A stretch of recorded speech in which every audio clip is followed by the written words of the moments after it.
제게 하나 은사가 있다고 하면은 이제 책을 낼 수 있는 은사가 저에게 있습니다. 그래서 제가 제 책만 한 10권 정도를 냈는데 그 중에서도 이제 최근에 와서 이제 이승만 박사와 또 박정희 대통령, 앞으로 이제 박정희 대통령을 비롯해서 그 리더십을 가졌던 분들에 대해서 이렇게 분석하면서 책을 내야 되는데, 제게 제일 큰 관심이 하나 있었는데 그게 초대 대통령, 파운딩 파더죠.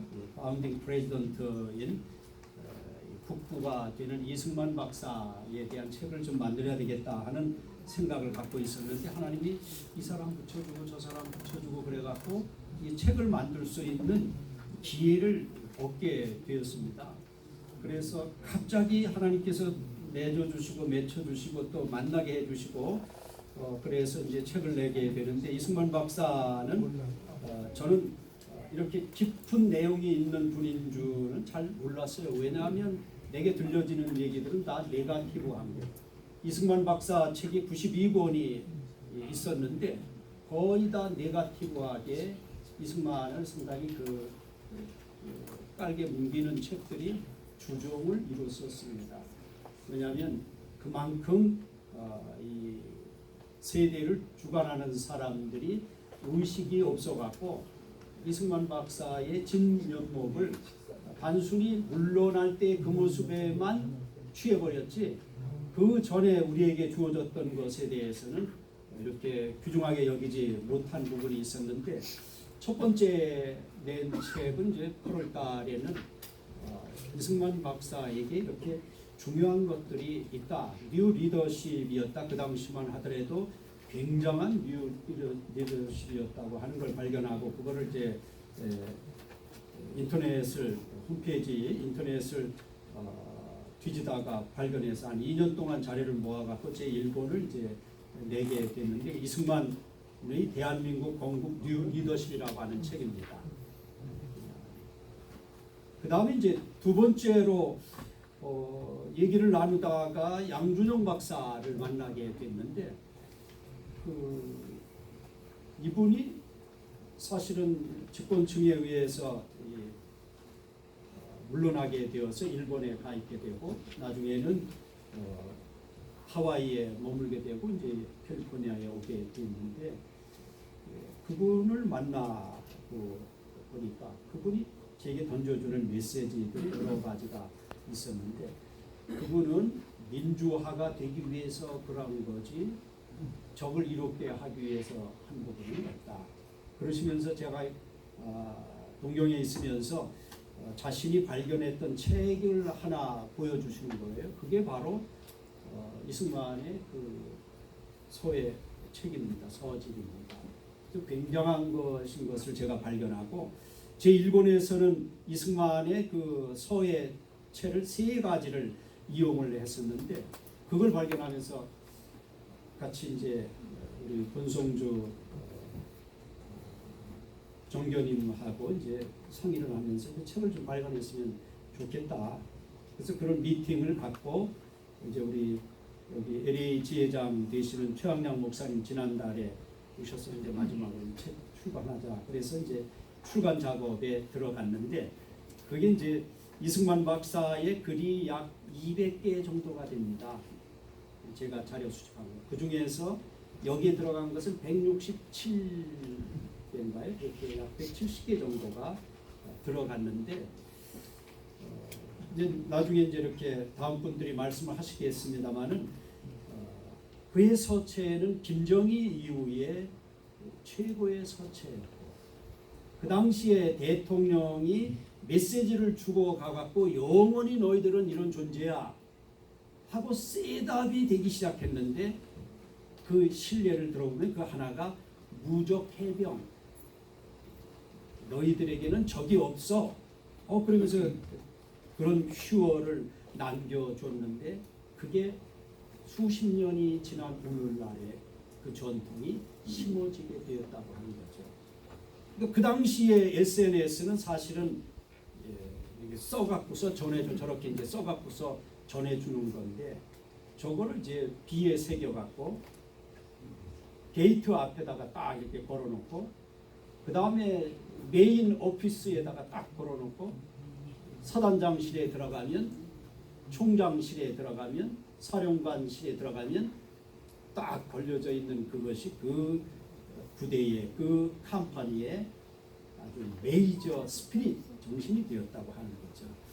이런 면에서 저는 이 책을 출간하게 되는데 제 마음속에 이 좌파가 가장 제일 많이 공격하는 사람이 이승만입니다. 사실은 안창호하고는 굉장히 가까운 사이였고 마지막 시간까지도 안창호의 죽음에 대해서 오늘 여기에도 제가 기록을 해서 사진 찍어서 올렸습니다만은 정말로 가까운 인물이라고 하는 것을 이렇게 했습니다만은 후세들이 자꾸 이렇게 분열, 세퍼레이트 시켰거든요. 지금에 와서는 제가 해야 할 작업 가운데 하나는 이승만은 founding father, founding president. 이승만은 우리나라의 초석을 놓은 하나님이 예비한 리더라고 하는 그런 입장에서 제가 책을 구본해서 허락을 같이 상의해서 허락을 받게 되었고요. 그래서 여기 목차가 이렇게 생기게 되었습니다. 한번 목차 봐주시죠. 이거 한 가정당 한 권씩 여러분 앞에 이렇게 다 드렸는데 한번 보시죠.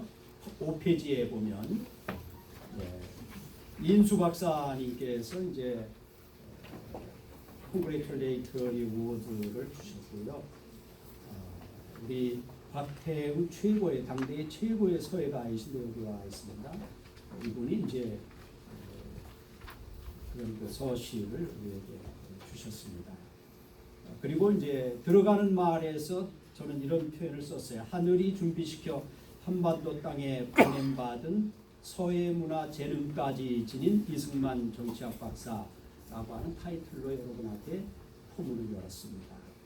그래서 제1부에 가서는 이승만 대한민국 건국 대통령의 서예문화 활동에 대해서 영한으로 썼습니다. 여기는 한문이 들어가 있고 한글이 들어가 있고 그 다음에 영어가 들어가 있습니다. 여러분의 세컨드 제너레이션, 서드 제너레이션에게 우리의 이승만 대통령은 미국을 건설한 이 미국의 아버지보다도 학벌이나 또 커뮤니케이션 면이나 또 리더십 면에서나 더 탁월했다.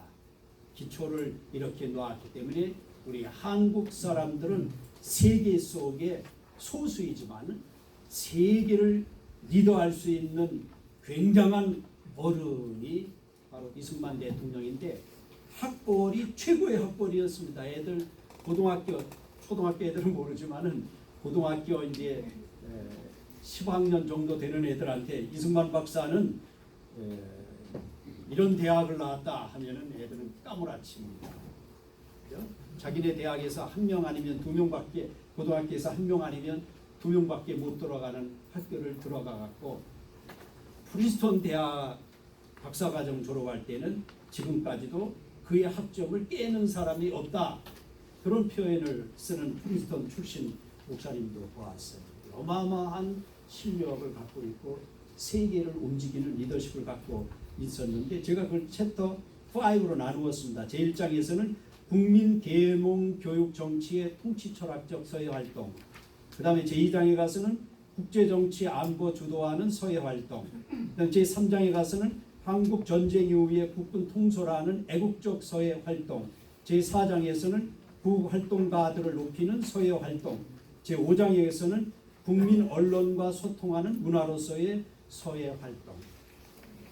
중요한 것을 뽑아갖고서 이렇게 배열을 의논해서 같이 했습니다.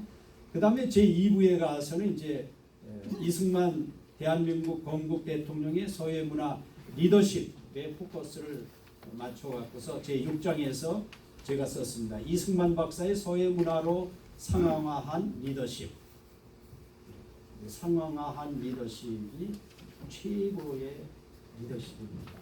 이승만 박사는 이미 그때의 그 리더십을 이렇게 했다는 거죠.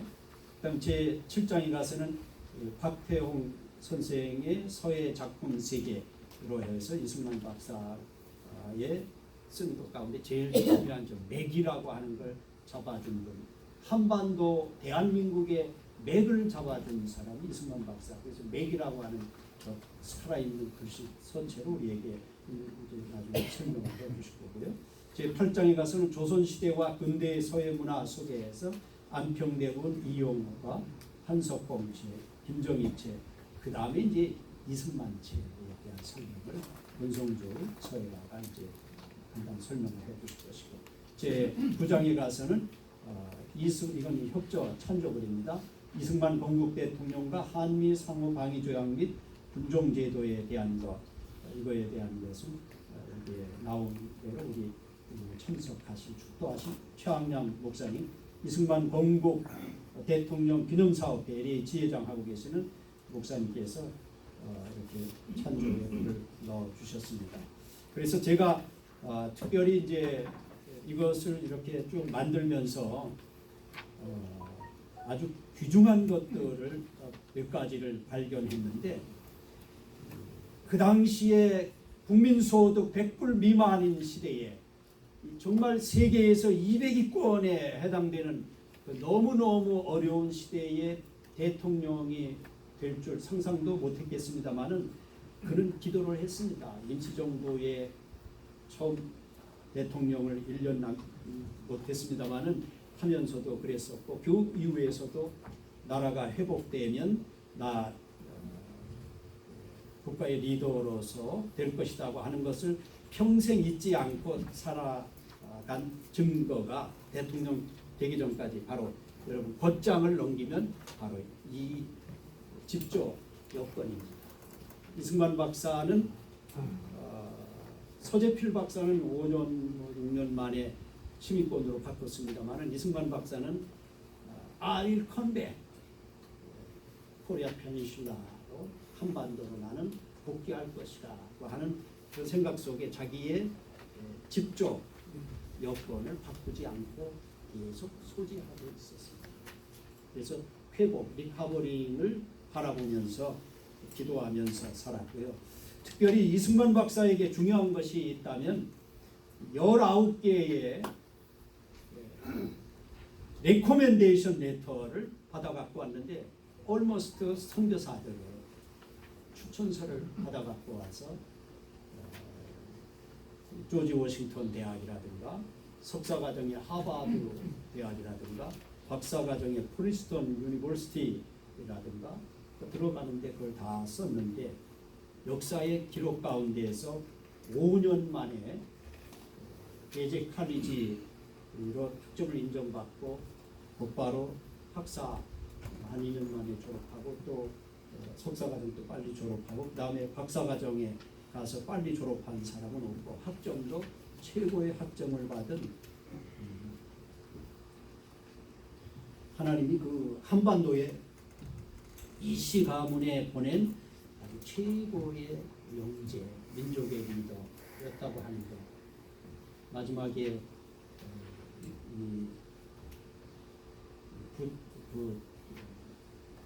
부통령이 이렇게 좀 잘못해갖고 그걸 다 책임지고 물러났습니다만은, 저간 이승만 박사를 하나님께서 세우셔갖고서 한반도를 이렇게 아름답게 만들었다고 하는 것이 감사한 일인데, 그에게 있어서 가장 중요했던 것이 뭐냐면 그를 키워낸 미셔너리가 있었습니다. 그게 4페이지에 실려져 있습니다. 그래서 헐버트라고 하는 미셔너리를 만나게 되었고, 그 다음에 자기의 이렇게 고문으로 생각하는 사람을 아메리칸 아주 중요한 정신적인 리더들을 이렇게 고문으로 자문위원으로 여기면서 그렇게 그의 리더십을 업그레이드 했습니다. 당대에는 50도 못 살았습니다. 평균 연령이 뭐 48세인가 그랬었는데, 이분은 70 넘어서 이렇게 대통령을 하면서 하나님께서 오래 살게 하신 이유가 바로 대한민국을 세팅을 해라. 그래서 김일성보다 더 우수한 나라. 김일성이는 5년간 목사 집안에서 자라면서 교사도 하고 성가대 주지자도 하고 그랬습니다마는 나중에 커뮤니스트에 빠져갖고서 저렇게 미국을 70년 지나다 보니까 세계의 제일 빈동국으로 만든 형편없는 나라가 되게 했고, 이승만 박사를 하나님께서 선교사들을 가까이 하게 하셔서 선교사를 통해서 교육을 받게 함으로 미국의 최대의 장점인 대통령 중심제를 만들어 갖고 거기에다가 기독교 입국론을 셋업해 갖고 베이스를 따라 갖고 곳곳에 채플린을 세워 갖고 놀라운 역사를 발휘했는데, 바로 그런 중요한 스피리추얼 이 멘토가 있다면 이 허버트 박사가 그런 역할을 했습니다. 그래서 선교사를 만나서 출세한 사람이 이승만 박사였고, 처음에 조지 워싱턴 대학에 가서 주로 신학 과목을 다 배웠습니다. 왜냐하면 너는 목회자가 되어야 하고 추천서에 그런 게 다 써져 있어요. 그런데 그거 하고 그 다음에 하버드에 가서 공부를 하고 또 민족을 목회해야 되겠다, 내셔널 미니스트리를 해야 되겠다. 그래서 그의 생각이 더 폭넓게 해서 이 나라를 기독교적 입국론이라고 하는, 그 당시에 정말 상상도 못했던 일을 할 수 있었던 것은 하나님이 주신 인스피레이션, 하나님이 주신 영감, 스피리추얼 이 인스피레이션, 이 영감에 의해서 이렇게 됐다. 그래서 대한민국은 하나님의 인도를 받은 나라로 시작됐다. 우린 이거를 까마득하게 너무 이렇게 무시하고 멀리하면서 살았던 것이 잘못됐다. 그래서 김정일이 책도 120 몇 권이 있어요. 한국 도서관에. 김일성이 책도 80 몇 권이 있어요. 지금의 김정은인가요? 우리 아들보다도 나이가 몇 달 늦던데 김정은이의 책도 30 몇 권이 있어요. 근데 이승만의 책은 지난 8월 초에 보니까 92권밖에 없었어요. 그래서 제가 책 한 권 만들고 같이 코 작업했죠. 그 다음에 이번에 또 작업을 해갖고 또 한 권이 또 이제 늘어나게 됐습니다.